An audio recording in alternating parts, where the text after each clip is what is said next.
Recording in progress. Oh, yes.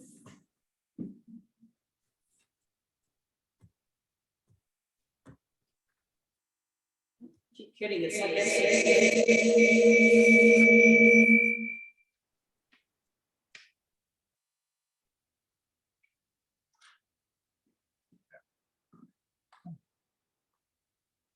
Well, good afternoon and live with Dr. JJ for Friday night from the Manor Speaker Series.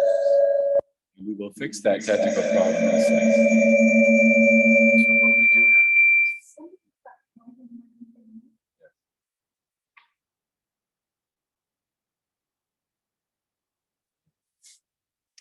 And we'll try that one more time. Welcome to Friday afternoon, the Manor Speaker Series, live with Dr. JJ. We have a great person lined up today, a good friend who we met. We just said, hello, would you like to talk? And then 11 hours later, we're still having dinner together. It's wonderful. And to welcome our wonderful speaker I've not named yet will be our illustrious Susan Johnson. Over to you, Susan. Thank you, John Joseph. And thank you everyone for coming today. We welcome Fredelle Brief, who shares Passover stories to remember. Everyone has stories about the holidays that they celebrate, and I'm certainly looking forward to hear hers. Thank you.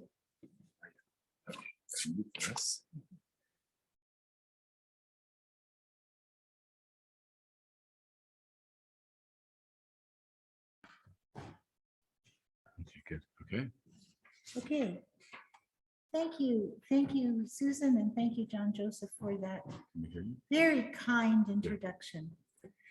Thank you very much for inviting me to talk about the holiday of Passover with you today. I'm a Jewish woman. I've been active in my own community and interfaith dialogue all my life. When I worked as the director of multi-faith programming for Vision TV, I often encountered statements like, I'm not religious, but I am spiritual. It was important for people to let me know this. The late Jonathan Sachs said in his book, Celebrating Life, that spirituality is the poetry of the soul. Religion is the prose. Spirituality is the direct encounter with God. Religion is the behavior we adopt when we express ourselves as belonging to a group who at a key point in history encountered the divine. You can be spiritual and not religious, and you can be religious and not spiritual. It is almost like the distinction between love and marriage. Love is an emotion. Marriage is an institution. They are linked, but they are not the same. What Rabbi Sachs does here is explain the difference between spirituality and religion by comparing it to the difference between love and marriage. And with this insight, he gifted us a key to open the door towards explaining and connecting religion and spirituality. Now that I've shared this insight with you, I'd like to share with you that I strive to include as much spirituality in Passover. But I think that the difference in Passover, it's probably 75% religion, that's the ritual, and about 25% spirituality, meaning for the 75%, I'm thinking about and performing my duties and obligations, like cleaning the house and buying kosher for Passover food and doing what needs to be done on Seder night. And about the other quarter of my time is focused on feelings and inspiration, such as gratefulness to God for freedom and connecting with God in the commandments we perform. When you think of your celebrations of Christmas, how much of your celebration is focused on spirituality and how much of it might be focused on ritual? We all have different answers and different percentages. I've been observing Passover with my family my whole life, and I brought a photo. Can you find the photo? Yes. And I brought a photo with me of my very first Passover. I want to get it closer.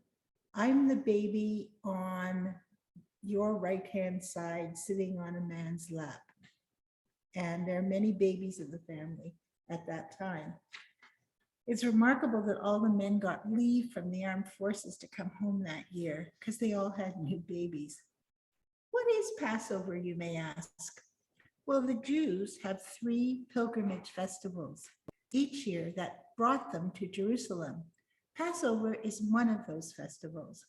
Getting to Jerusalem was no easy feat at that time. People had to walk to Jerusalem with their camping supplies, because sometimes you had to sleep overnight at the side of the road, and a lamb to sacrifice for the festival. Most of the people worked the land, so that it was a very challenging time to go in the spring when the crops were newly planted. When we gather our families now, we do a ritual at home called the Seder. That word means the order. These rituals are, instead of religious services, they are religious services. Since the destruction of the temple in Jerusalem, we've been celebrating the 3 pilgrimage festivals at our homes. When we perform these services, we use a prayer book called the Haggadah, or the other name for the Haggadah is the story. And it's written in Hebrew, and ours has English translation. If you lived in Holland, it would have Dutch translation. We start the ritual by blessing the wine. Next, we wash our hands, and next, the ritual leader breaks the first piece of matzah. The leader hides the piece of matzah in an accessible place for the children to find and to be rewarded for their success. Oh dear, my wine glasses have fallen down, but my husband's going to give me 1 piece of matzah if he can. Thank you. Now this is matzah. It's not really the most delicious thing you ever ate. In fact, you have to put jam on it or butter to make it even tasty. But this is matzah. We gather together as a family to tell the story because that's a commandment from God. The current Hebrew form of the Haggadah that we use was codified after the development of the printing press, which would be about the 15th century. So to sum up, in the spring of every single year, Jewish people gather together in their homes for the ritual of telling the story of our coming out of Egypt, where we had been slaves to Pharaoh. We tell the story with a sense of immediacy, so we feel it was us, this generation, that came out of Egypt. So if you wondered what Jesus was doing in Jerusalem at that time, he was a Jew like me, and he was celebrating Passover. Families celebrate the Seder by making a kind of drama in telling the story. The leader of the drama picks up the matzah and says, "This is the bread of our affliction, which our ancestors ate in the land of Egypt. All who are hungry, let them come and eat. All who are needy, let them come and celebrate Passover with us. Now we are here. Next year, may we be in the land of Israel. Now we are slaves to Pharaoh. Next year, may we be free." Get ready for a story, the leader tells us. One of the children starts the ritual discussion by asking 4 questions. I'm going to pass that back. The child looks around at the table and notices that this meal is unique. It's unusual. So her first question is, why is this night different from all other nights? On all other nights, we eat either leavened bread or unleavened bread. On this night, we only eat unleavened bread. Bread was a central part of every meal in biblical times. Her second question is, on this night, we eat herbs of any kind. On this night, we only eat bitter herbs. It would be useful to note that our eating habits today are different than they were, say, 2,000 years ago. At that time, we would put herbs on the table as condiments for our food. For example, we would put parsley or mint leaves or rosemary in bowls to eat with the meat instead of ketchup or mustard. that we use now. But on this night, we use only a bitter herb like endive, which is bitter and spicy. Her third question is, on all other nights, we do not dip our herbs even once. On this night, we dip them twice. We use salt water as the dip to remind us of our tears of suffering. And our fourth and final question is, on all other nights, we eat our meals in any manner. On this night, why do we sit around the table in a reclining, relaxed position? Now, in the time of the Bible, rich and powerful people reclined on couches to eat their meals. They were sort of like the chairs you have beside a swimming pool where your feet are stretched out before you. Servants presented their food and wine in courses. In these times, we would ask all our guests, so I would ask all the children and all the adults to bring a pillow from their beds to put on the seat so they'll be extra comfortable on the night of the Passover Seder. The little kids loved this and sometimes fell asleep partway through the meal. I remember falling asleep during a Seder. We had little glasses of wine. Everybody gets little glasses because you have to drink 4 glasses of wine for blessings during the ceremony. So the little kids who were about 4 years old, the kids you saw as babies, those kids were sitting at a card table at the end of the table. And we had these little glasses of wine. So we decided to follow the adults and drink the wine whole glasses. So we had 2 glasses of wine and we all fell asleep. And we gathered in sort of a floppy mob under the table sleeping, and we missed the whole story. So our parents joked about that and asked us to take only sips of wine after that. So now you know one of my family secrets. The leader then uncovers the matzah and begins to reply to the children's questions, those 4 questions. We hear the story of God leading us out of Egypt with a strong hand and an outstretched arm. There's no mention of Moses in this story. We learn about a direct relationship between God and the Jewish people. Our exodus from Egypt began with a series of miracles performed by God in Egypt and during our escape, all on our behalf. The next part of telling describes how our sages told this story about 2,000 years ago. The section with the sages ends with some very good advice to contemporary storytellers. So if you're a storyteller, you'll find this useful. To the wise son who asks, what is the meaning of all these laws and customs which God commanded of us? To him, you should explain everything down to the last detail. To the contrary son, sometimes called the wicked son, who asks, what is the meaning of this service to you? Saying you, he excludes himself from the group. He denies a basic principle. Your answer should be, this is because of what God did for me when I came out of Egypt, for me and not for him, because if he had been there, he would not have been redeemed. The basic principle referred to is that each of us who was redeemed believed we were part of the Jewish community. The simple son asks, what is this? To him you should say, with a strong hand, God brought us out of Egypt from the house of bondage. And if you have a son who does not even know how to ask a question, you must begin for him and tell him, this is done because of what God did for me when he brought me out of Egypt. One of my kids, who's a physicist now, can explain her work to anybody who asks, whether it's her elderly great aunt or a colleague in her lab. Talking to the person in front of you is a very important communication skill. We learn in the Passover Seder that we all belong around this table. We all have something to learn from the experience, no matter how we understand this story of redemption now. In the next part of telling this story, we learn some history of the Jewish people prior to Egypt even prior to becoming a people. It says, long ago, our ancestors worshipped idols.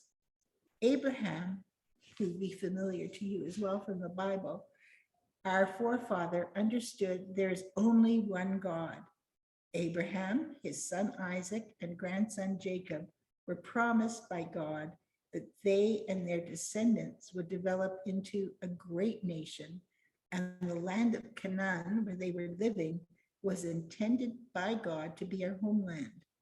When Jacob and his family went down to Egypt to escape the drought at home, the Jews were only 70 people. We were thousands when we escaped from Egypt a couple of hundred years later. We became a great nation in Egypt, but we were also Pharaoh's slaves. And the eternal, this is a quote, and the eternal brought us forth from Egypt, not by a ministering angel, not by a fiery angel, not by a messenger, but by himself. Moses acted on God's behalf as he was instructed by God, but it was only God who redeemed us from Egypt. Pharaoh did not want us, the slaves, to leave Egypt.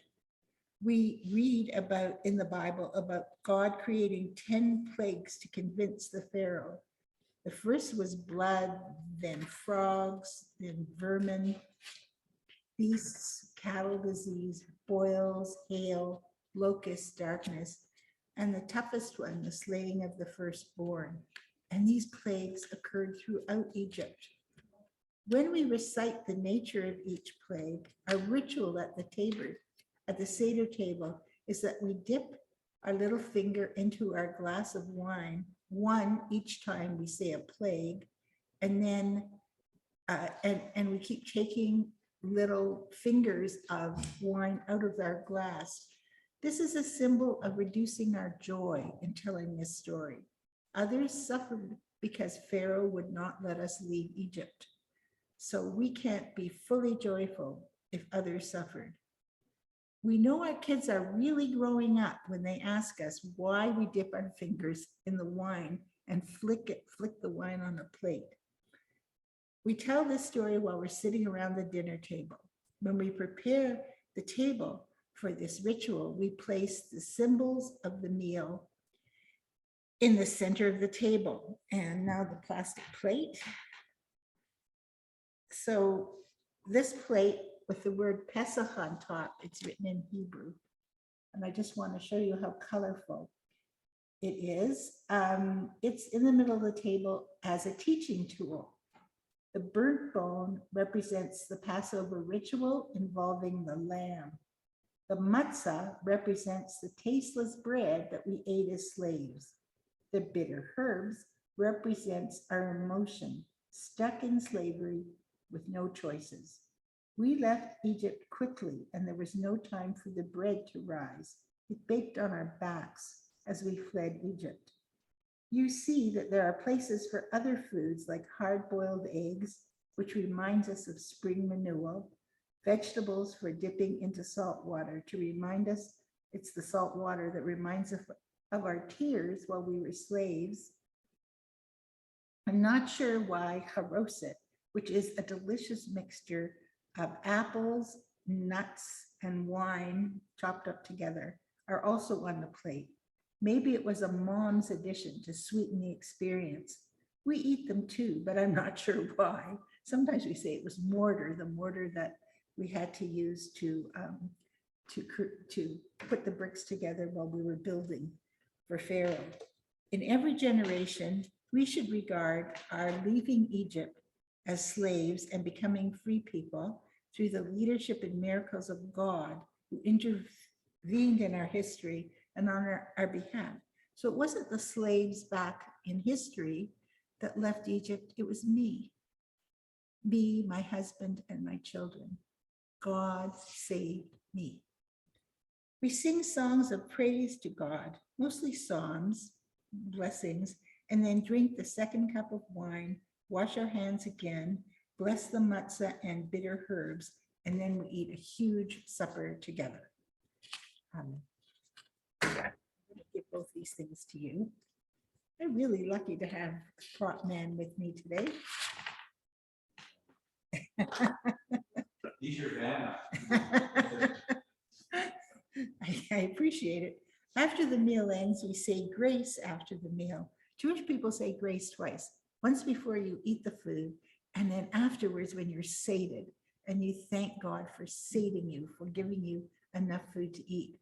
We drink 2 more ritual cups of wine. We sing songs of praise to God.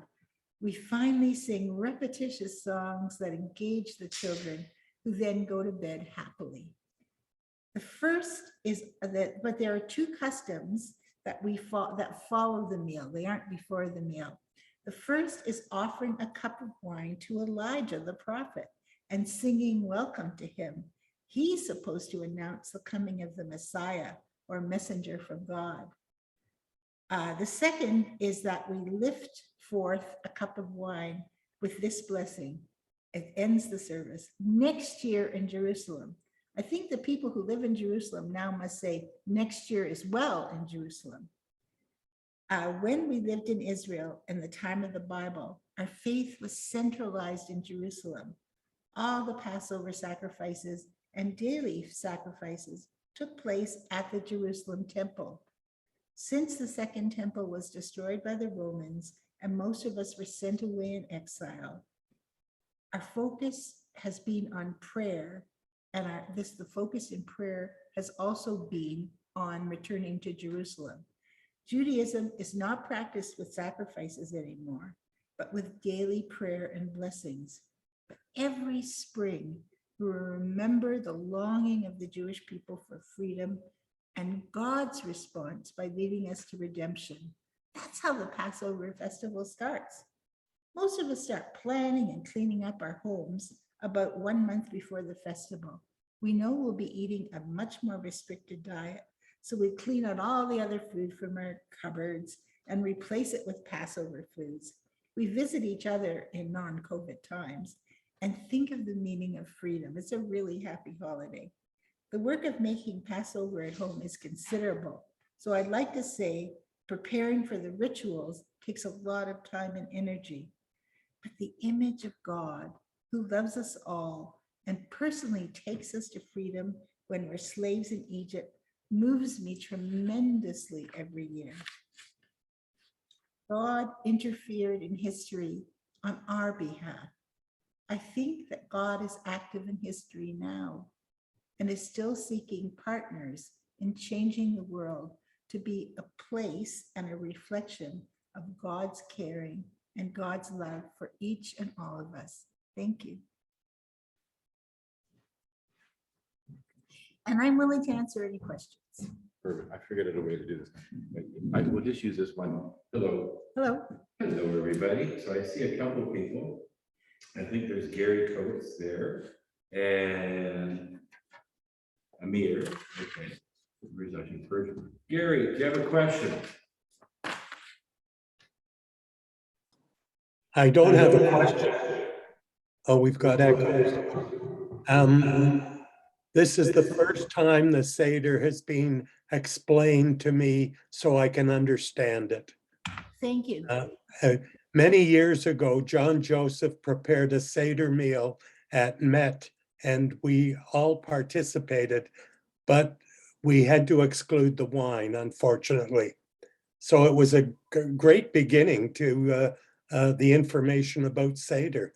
John Joseph did a wonderful job, and now I understand it more clearly after your report. Thank you so much. Thank you. Wonderful. So I have a big question I would have for Fredelle. So if you think of the Seder, as you mentioned, with regards to when the temple fell and people started celebrating at home. Yes. So keeping in mind that there were Jewish people living all over not only the Roman Empire, the Persian Empire, the question I would ask of you, I would assume that not everybody could make it to Jerusalem. So that being said, had the tradition of a non-temple experience developed before the temple fell? Yes, it did, John Joseph. I didn't mention to you as mostly men who went to Jerusalem, mostly men who had the responsibility of doing ritual and not women. So the women at home had to carry on seders. And when the men couldn't go to Jerusalem, and they certainly couldn't go every year, it was a very difficult thing to do. When they got to Jerusalem, the priest assigned the lamb. Not one person could eat a lamb, but maybe other people in your village could join you in eating the lamb. So there was a lot going on. And that's why at the beginning we say, let everyone come and eat with me. Let us share this story and our food with you. And people didn't have the printing press. So we would write out the Seder ritual. And from generation to generation, you either inherited it or you copied it from your family. So when the printing press came, I don't know what people did in terms of prayer when they were Christians at that time, but if you didn't have it written down, you either had to follow the ritual leader or you were in trouble. So we made sure we wrote it all down so that we could do it like it was supposed to be done. Well, a good question. So I think probably it was probably more of an oral tradition because not everybody could Yes. afford a script, Yes. so to speak. And Susan, do you have a question? I think you have that look like a question. Here we go. Also, don't forget, not everybody could read, so. Exactly. Oral tradition. Yes. I'm always looking for parallels and things, always looking for common ground. And the description of the Seder meal to me is so much like communion. Yes. It's like with the blood, Right. bread and the wine, and it's following. So yes, it's I've never seen it in quite that light before, just how much there is in common. Yes. And I think that's what we need to focus on. I mean, just because you use this glass rather than that one, or this bread rather than that, it's the same meaning. Yes. So I think Yes. that's wonderful. Thank you for explaining this so clearly to us. Thank you. I have a question for you. Oh, yes. I mentioned at the beginning that most of us involve ourselves both in ritual and spirituality. Mhm. I tried to link them together. Yes. For Christmas for you, how much of it is ritual in your mind, and how much of it is your love, your spirituality that has nothing to do with ritual? It's a good question. I mean, the church I grew up in as a child was very much about ritual. And so Advent and that had a special meaning for us. But for me, it should be available to everybody. And if you keep it just to this, then you're excluding people. And, you know, it's yes, it is the birth of Christ, but it is also a time of rejoicing. It's, in fact, the early missionaries borrowed heavily from the pagans with their celebrations, merging the two into the Christmas we know now. And then, of course, Coca-Cola came in and gave us Santa Claus. And it's, I would like it to go back to being a time of rejoicing rather than some obscene decathlon where you're trying to spend all your money and run yourself ragged and try to contact people you've never heard of for 2 years. Oh, God. So it's commercialism is partly to blame, but you know, us as well to follow and say, no, wait a minute, instead of saying, wait a minute, Yes. you know. So you it's- think you should have a deeper spiritual life? Well, we bought the Grinch for this, you know, came without packages, boxes and bags. Yeah, it's Christmas, no matter what you're doing. Okay, thank you. So to respond to some of that, it's interesting. So two periods of history in the 1600s in England. Yes. The Puritans, terrible people. Anyway, they outlawed Christmas because they What? well, you know, you got to trust some cultures think they can do certain things. There were periods. You have to place it in context. After King Henry decided to take a left turn at the Greenwich Village and leave the Catholic Church, a few decades later, the Puritans departed from the Anglican Church and the Catholic Church. This is part of the whole reform movement. But they were so strict, not only did they kill the king, they created their own government, and they created England's, in sort of a way, it became a republic, and they outlawed Christmas for about 40 years. And so what happened was the restoration of monarchy. But then, flash forward 1800s, if you recall Charles Dickens, Yes. Christmas had become almost forgotten. This was a law Wow. and tradition. So people were even working on Christmas Day. And so what he did by creating the story of a Christmas Carol, he reminded people, maybe not even so much all the ritual, but the core meaning Yes. of what it is, about caring for people more than yourself, of Yes. love. Very again. interesting. And he restored the tradition of Christmas, not gift buying, Yes. but you flash forward. So the question I could ask when you talk about ritual. So then why have this Christmas tradition has expounded to now we have Hanukkah bushes and people are giving gifts, and we have Diwali, doing Diwali presents. Yes. So here's a question: has the ritual become, I'm not going to use the word corrupted, but taken a detour because this whole bigger Christmas tradition has become the machine driving it forward versus the spiritual idea of caring for each other? John Joseph, that's a very deep question. And I'm glad you asked it. You stirred it up, Yes. you're the catalyst. But I'm really glad you asked it because I think it's linked in many ways to our fallen sense of wonder. Yes, yes. When you were a little kid and I was a little kid and Harold was a little kid and everybody in this room was a little kid, you would look out at the night sky and go, oh, you'd see all those stars and you had no idea how far away they were or what they meant, but you had a sense of wonder. And when you went out on a summer day and saw the butterflies and the other insects that were fairly close to you, you had a sense of wonder. Even seeing the ants leaving trails, all of it was something you'd never seen before. And I feel that the spiritual part of my religion, and probably yours as well, needs to be reinvested with wonder. We don't have all the answers, but we can have the wonder. We can have the wonder about the nature of God. We can have the wonder about how to feel God's love and how to share that love with other people. But unless we have a sense of wonder, we can't have a sense of engagement. And that, for me, gets rid of the importance of physical presence. You need those, I think, for little kids. I think, like we have all these games we play with the kids at the table to keep them like interested in a story that's hard to understand for little kids.